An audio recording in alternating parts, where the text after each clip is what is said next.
फिरलात सगळं सरकारनं जे आता पॅकेज जाहीर केलंय त्यावर काय पहिली प्रतिक्रिया? मला वाटतंय पूरग्रस्त भागातल्या शेतकऱ्यांची अवस्था स्वतः मुख्यमंत्री, 2 उपमुख्यमंत्री आणि साऱ्या मंत्रिमंडळानं अगदी ग्राउंड लेवलला येऊन त्याची पाहणी करून शेतकरी अंगावरच्या कपड्यांनिशी कसा उघड्यावर पडला आहे, त्याला प्यायला पाणी नाही, खायला अन्न नाही, शेतीतलं सगळं पीक वाहून गेलं आहे, जमीन वाहून गेलं आहे आणि शेतकरी आत्महत्या करतो आहे, हे स्वतःच्या डोळ्यांनी पूर्ण मंत्रिमंडळानं ह्या धाराशिव लोकसभा मतदारसंघामध्ये येऊन बघितलं आहे.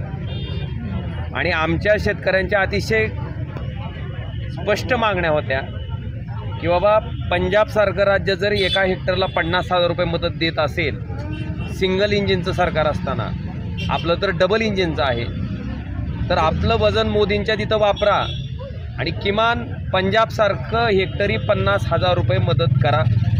दुसरी मागणी शेतकऱ्यांची होती की आपण जे आश्वासन कर्जमाफीचं दिलं आहे ते आश्वासन पूर्ण करण्याची योग्य वेळ आणि योग्य पद्धत ही आजचीच आहे आणि ती करा, मला वाटते. आणि तिसरी मागणी होती पीक विम्यामध्ये अतिवृष्टीचा आणि नैसर्गिक आपत्तीचा जो निकष होता, जो निकष ह्या नाकर्त्या सरकारनं काढून टाकला, ज्याच्यामुळं विमा मिळण्याच्या बाबतीत शेतकऱ्याला प्रचंड अडचण येते, ते निकष पूर्वीप्रमाणे त्याच्यात समाविष्ट करा. त्याचबरोबर शेतकऱ्याची जनावरं जी वाहून गेलेत, शेतकऱ्याचं घर जे नुकसान झालं आहे, वाहून गेलं आहे, संसार उपयोगी सामानाचा जो चिखल झाला आहे, त्याच्यासाठी त्याला आवश्यक असणाऱ्या मदतीच्या अनुरूप तुम्ही आर्थिक मदत करा. ह्या ज्या मागण्या होत्या त्या मागण्या पूर्ण करायच्या सोडून आम्ही एवढ्या 1000 कोटीचं पॅकेज केलं, तेवढ्या 1000 कोटीचं पॅकेज केलं. मला वाटतं हे अतिशय दुर्दैवी आहे, खेदजनक आहे.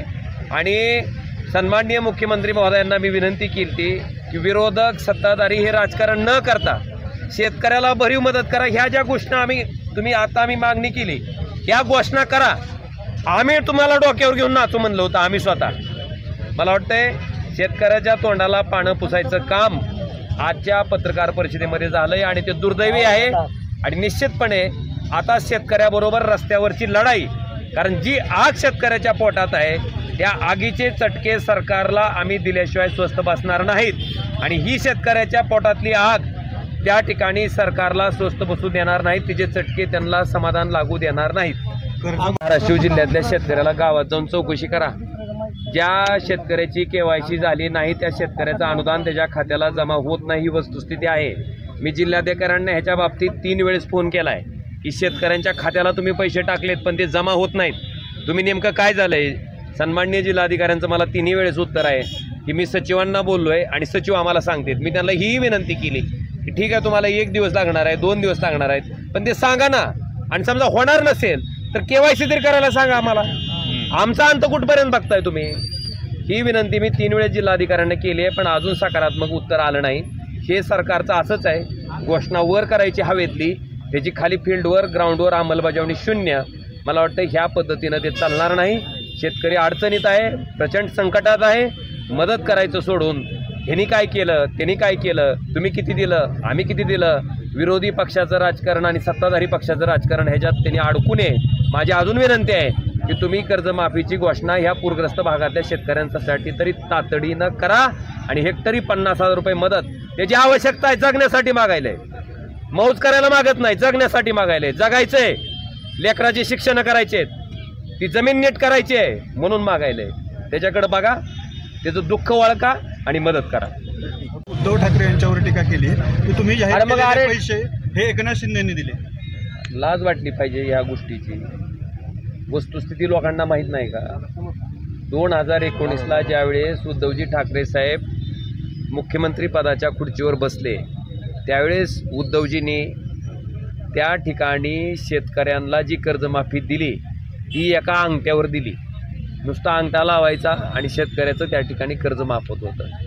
त्यांच्यासारखे अटी निकष आणि अभ्यास करून नाही दिली. आणि दुसरी सगळ्यात महत्त्वाची गोष्ट, त्यावेळेस कुठलीही निवडणूक नसताना आपण शेतकऱ्याला जे वचन दिलं होतं ते पूर्ण करायचं काम उद्धवजींनी त्या ठिकाणी केलं.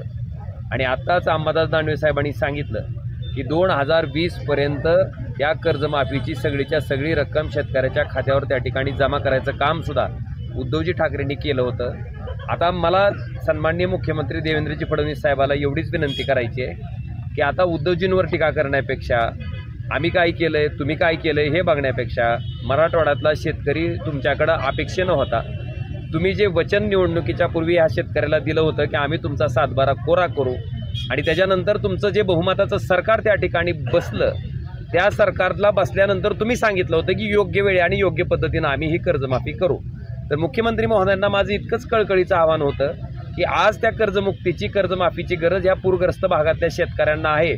जिथं जिथं ह्या पुराचा फटका बसला आहे त्या शेतकऱ्यांचं ठीक आहे, तुम्हाला बाकीच्याचं अजून तुम्हाला अडचण असेल, आर्थिक अडचण असेल तर भले कर्ज घ्या म्हणलं होतं मी, कर्ज काढून द्या, पण आज शेतकरी जर वाचवायचा असेल तर त्या कर्जमुक्तीची योग्य वेळ आणि योग्य पद्धती हीच होती. पण दुर्दैवानं ती म्हणणं, ती मागणी शेतकऱ्याची मुख्यमंत्र्यांनी ऐकली नाही, आणि हे अतिशय दुर्दैवी आहे, खेदजनक आहे. शेतकऱ्याच्या जखमेवर मीठ चोळल्याचा प्रकार आहे. कारण निवडणुकीत तुम्हाला मतं पाहिजे होते म्हणून तुम्ही वचन द्यायचं, आश्वासन द्यायचं, आणि आज शेतकऱ्याला गरज असताना, तो आत्महत्या करत असताना ती कर्जमाफी त्याला द्यायची नाही. मला वाटतं हे अतिशय दुर्दैवी आहे, स्वतःचाच शब्द फिरवण्यापैकी आहे. त्यामुळं मुख्यमंत्री महोदयांनी ही कर्जमाफी द्यावी. माझी अजून विनंती आहे, आई तुळजाभवानीच्या चरणी की त्यांना सद्बुद्धी द्यावी आणि त्यांनी निर्णय घ्यावा. दादा, केवायसी